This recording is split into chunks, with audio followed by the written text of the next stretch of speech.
हरे कृष्ण. श्रीमद भगवत गीता जशी आहे तशी, अध्याय 4. अध्यायाचं नाव आहे ज्ञान कर्म संन्यास योग. आज 41वा श्लोक वाचायला सुरुवात करणार आहोत. सुरू करण्याआधी श्रील प्रभुपादांना प्रार्थना करूया.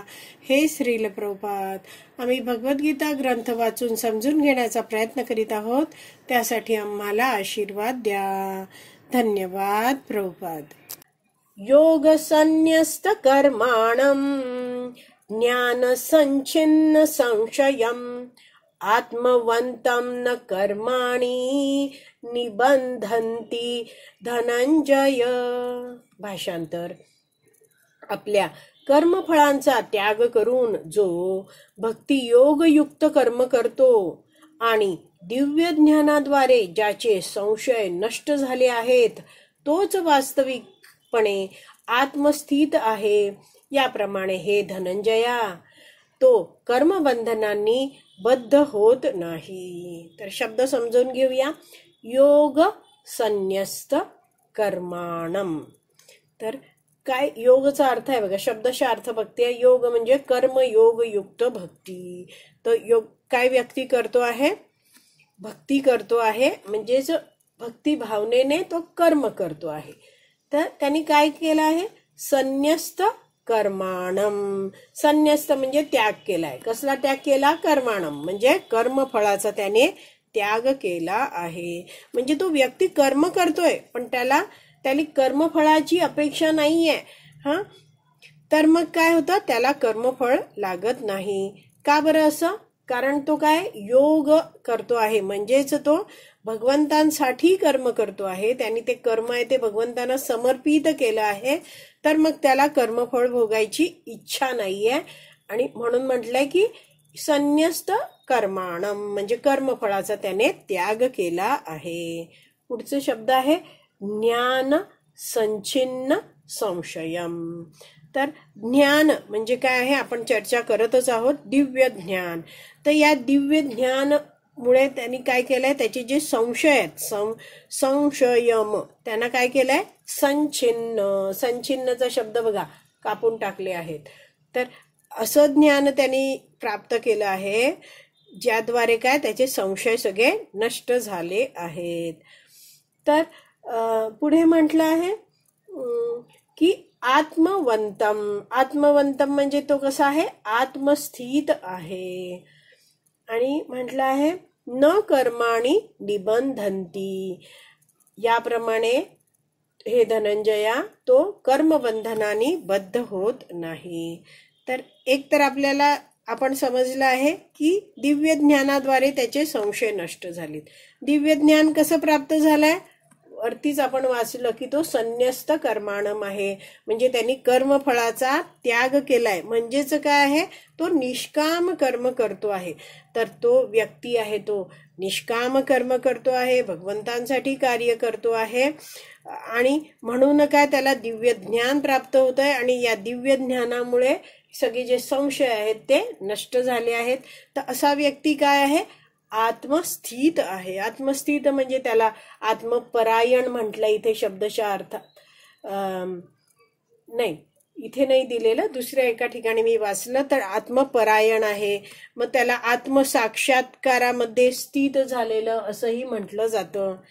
न कर्माणि निबंधन्ति म्हणजे काय? तो कर्मबंधनाने बद्ध होत नाही. तर आता आपण एकदा वाचून घेऊया भाषांतर. आपल्या कर्मफलांचा त्याग करून जो भक्तियोग युक्त कर्म करतो आणि दिव्य ज्ञानाद्वारे ज्याचे संशय नष्ट झालेत, तोच वास्तविकपणे आत्मस्थित आहे. म्हणजे तो आता आत्मस्तरावर जगतो आहे. आत्मसाक्षात्कार त्याला झालाय. शारीरिक स्तरावर तो जगत नाहीये. आणि याप्रमाणे काय? हे धनंजया, हे अर्जुना, तो कर्मबंधनाने बद्ध होत नाही. तर वैष्णवाचार्य यासाठी समजावतात की असा व्यक्ती कर्म तर करतो आहे पण ते कर्म करण्यामागे त्याचा उद्देश काय आहे? आत्मज्ञानाची प्राप्ती व्हावी. म्हणजेच काय आहे? आपण आता भक्ती करतोय तर आपलं ध्येय काय पाहिजे आहे? आपल्याला मला कृष्ण प्रेम प्राप्त करायचं आहे. यासाठी वैष्णवाचार्य एक उदाहरण देऊन समजवतात की जो विद्यार्थी आहे ज्याला IAS अशी मोठी परीक्षा पास करायची आहे, तर त्याचं ध्येय हे त्याला कायम लक्षात राहतंय, काही करतोय तर मला IAS ऑफिसर व्हायचं आहे, आणि त्यासाठी मग तो प्रचंड कष्ट करतो आहे, मनापासून अभ्यास करतो आहे. पण त्याच वेळी एक असा मुलगा आहे जो त्याने सुद्धा IAS परीक्षा देण्यासाठी त्यांनी नाव घातलं आहे, फॉर्म भरला आहे, पण त्याला परीक्षेमध्ये किंवा IAS होण्यामध्ये काही रस नाही आहे. मग का आलाय बरं तो हे परीक्षा देण्यासाठी, अभ्यास करण्यासाठी ज्या हॉस्टेलला आहे तो तिथे का आलाय? कारण आई वडिलांनी सांगितलंय, म्हणून त्यांनी हा मार्ग स्वीकारलाय.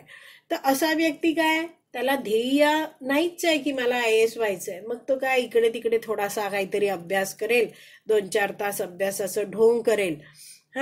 पण ज्याला खरोखर IAS व्हायचंय तो काय आहे, तो जाणतोय की माझं ध्येय खूप मोठं आहे, खूप कठीण आहे, ह्यात अनेक परीक्षा मला द्यायला लागणार आहेत, आणि त्यामुळे तो अगदी गंभीरतेने आणि प्रामाणिकपणे अभ्यास करतो. तर वैष्णवाचार्य समजवतात की आपण सुद्धा जी भक्ती करतो आहोत, तर आपलं जे ध्येय आहे कृष्ण प्रेम प्राप्त करणं, हे पण काय खूप मोठं ध्येय आहे. तर मग आपण सुद्धा प्रामाणिकपणे म्हणजे सिन्सिअरली जप करायचा आहे, नियमांचं पालन करायचं आहे, गंभीरपणे म्हणजे सिरियसली सगळी भक्तिमय कार्य आहेत ती करत राहिली पाहिजेत. आणि एक कायम लक्षात ठेवायचं आहे, मी भक्ती करते का, कारण मला कृष्णप्रेम प्राप्त करायचं आहे. बाकी मला या भक्तीमधून काही मान सन्मान, पूजा, लाभ, प्रतिष्ठा असं कुठच्याच प्रकारच्या कर्मफळाची इच्छा नाहीये. तर अशा प्रकारे जेव्हा व्यक्ती सारांश रूपात आपण शिकलो की अधिकृत गुरु शिष्य परंपरेतून जेव्हा वैदिक शास्त्राचं ज्ञान घेतो आहे, भक्तांच्या मार्गदर्शनामध्ये तो कशी भक्तिमय कार्य करायची ते शिकतोय आणि भगवंतांना प्रसन्न करण्यासाठी तशी भक्तिमय कार्य करतो आहे, तर असा व्यक्ती कृष्ण भावनाभावित होतो. तर आता गीताभूषण टीका आहे या 41व्या श्लोकाची, ती वाचूया आपण. ते म्हणतायत, श्रील बलदेव विद्याभूषण म्हणतायत की असा व्यक्ती सर्व कर्मांना थांबवण्याची सिद्धी प्राप्त करतो.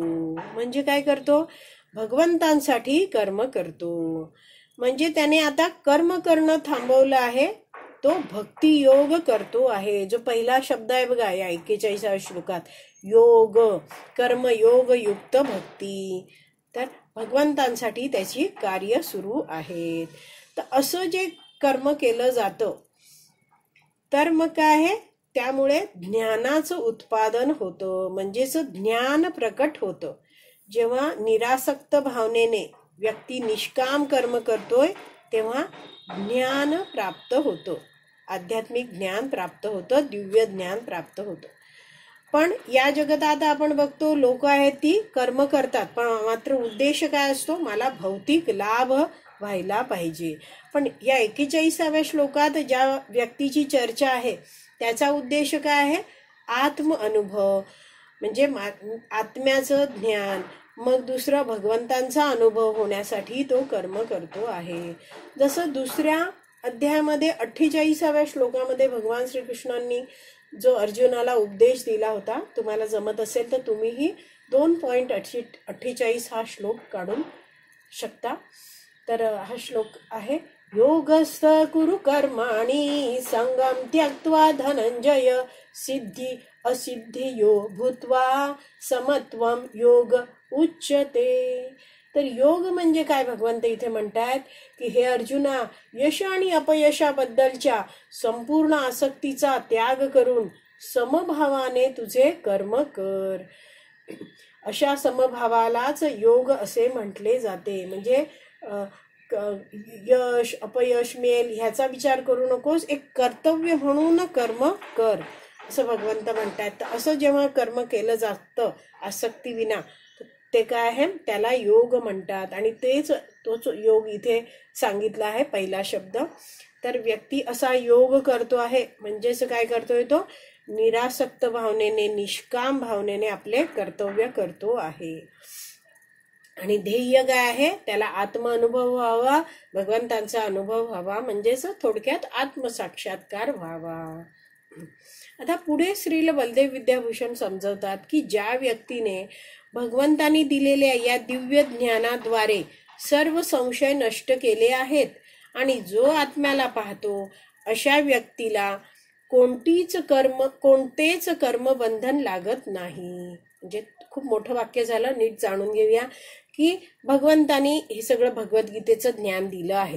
ते ज्ञान जेव्हा हा व्यक्ती प्राप्त करतो तर काय होत आहे, त्याचे संशय नष्ट झाले आहेत. तो व्यक्ती काय करतोय, आत्म्याला पाहतो आहे. तर मग अशा व्यक्तीला कोणतंच कर्मबंधन लागत नाही. म्हणजेच इथे शब्द आहे ज्ञान संचिन्न संशयम.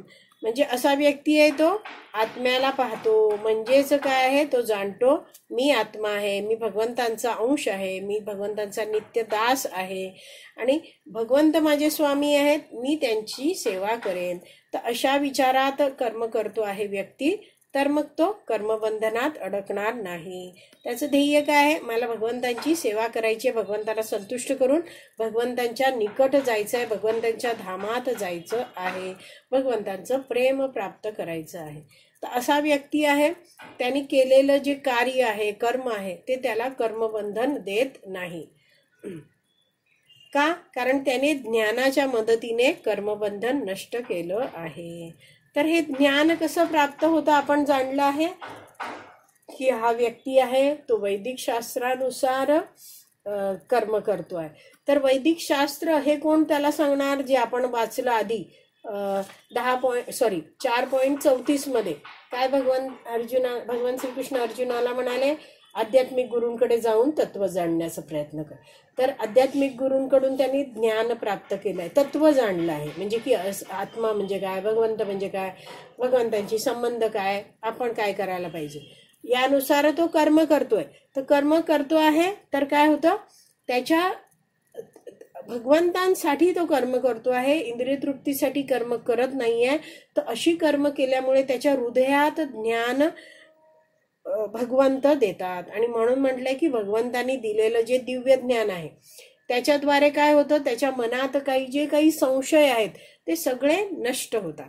आणि मग तो काय आहे, मी आत्मा आहे हे तो पाहायला लागतो. म्हणजेच काय, आपण नुसतं पाठांतर केलेलं असतं की मी शरीर नाही आहे, मी आत्मा आहे, पण त्याला आत्म्याचा अनुभव यायला लागतो. त्याला भगवंतांची सेवा करतोय तर तो एक आदान प्रदान भगवंतांचं आहे ते जाणवायला लागतं, त्याला अनुभव यायला लागतो भगवंतांचा, हरिनामात त्याचा रस वाढायला लागतो. तर असा व्यक्ती भगवंतांसाठीच कर्म करतो आहे, तर मग त्याला कर्मबंधन लागत नाही. तर यासाठी एक उदाहरण दिलं जातं वैष्णव आचार्यांद्वारे की कच्चे चणे जर आपण जमिनीत पेरले तर रोप येतं, पण जर तेच चणे भाजून पेरले तर रोप येत नाही. तसंच जेव्हा भक्तिमय कार्य केलं जातं तेव्हा कर्मबंधन लागत नाही. इथे दिलंय ना, आपण भाषांतरात वाचलं की जो भक्तियोग युक्त कर्म करतोय, काय केलंय त्यांनी, कर्मफलांचा त्याग केला आहे आणि दिव्य ज्ञान प्राप्त झालंय, त्याचे संशय नष्ट झालेत, तो आत्मस्थित आहे. म्हणजे त्याला कळतंय की मी आत्मा आहे आणि असा वागतो आहे, तर तो कर्मबंधनाने बद्ध होत नाही. तर तात्पर्य वाचूया. साक्षात भगवंतांनी जशी आहे तशी प्रदान केलेल्या भगवद्गीतेतील उपदेशांचे जो पालन करतो तो दिव्य ज्ञानाच्या कृपेमुळे सर्व प्रकारच्या संशयातून मुक्त होतो.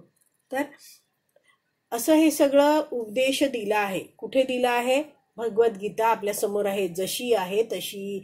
जसं भगवंतांनी ज्ञान दिलंय तसंच गुरु शिष्य परंपरेच्या या अधिकृत परंपरेतून आपल्याला हे प्राप्त होतंय.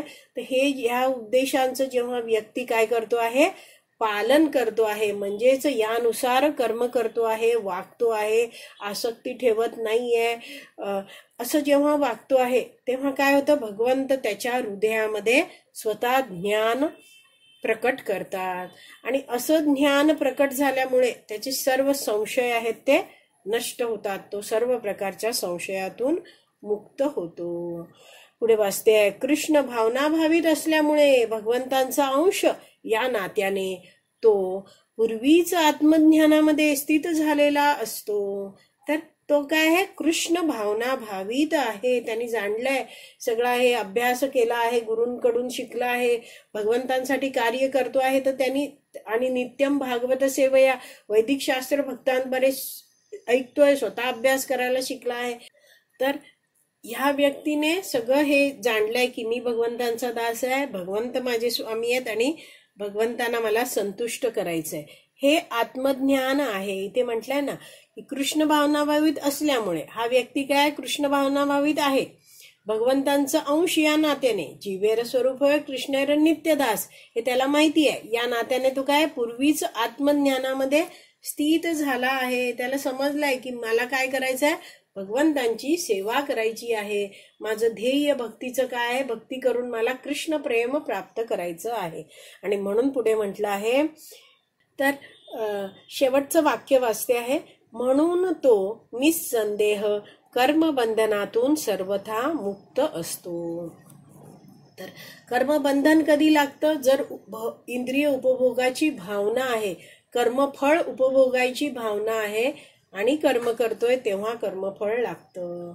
पण ह्या व्यक्तीला कर्म करतो आहे, भगवंतांसाठी करतो आहे, इंद्रिय उपभोगाची भावना नाहीये, भगवंतांना आनंद देण्यासाठीच तो कार्य करतो आहे आणि त्यामुळे त्याला कर्मबंधन लागत नाही. भगवंतांसाठी कार्य केल्यामुळे त्याची सर्व पूर्वजन्मीची पण जी पूर्वीची कर्मबंधन आहेत ती पण सगळी नष्ट होतात. आणि म्हणून म्हटलंय की तो निस्संदेह, कोणताच संशय नाहीये, तो कर्मबंधनातून सर्वथा मुक्त आहे, कायम मुक्त आहे. का, कारण आता तो भगवंतांसाठीच कर्म करतो आहे. असं कर्म अकर्म म्हटलं जातं आणि असं अकर्म आहे, भगवंतांसाठीच कर्म आहे केलेलं, ते कधीच कर्मफळात अडकवत नाही. तर आपला हा 41वा श्लोक वाचून पूर्ण झाला आहे. आज इथेच विराम देऊया. श्रीमद भगवद गीता की जय. श्रील प्रभुपाद की जय. हरी बोल.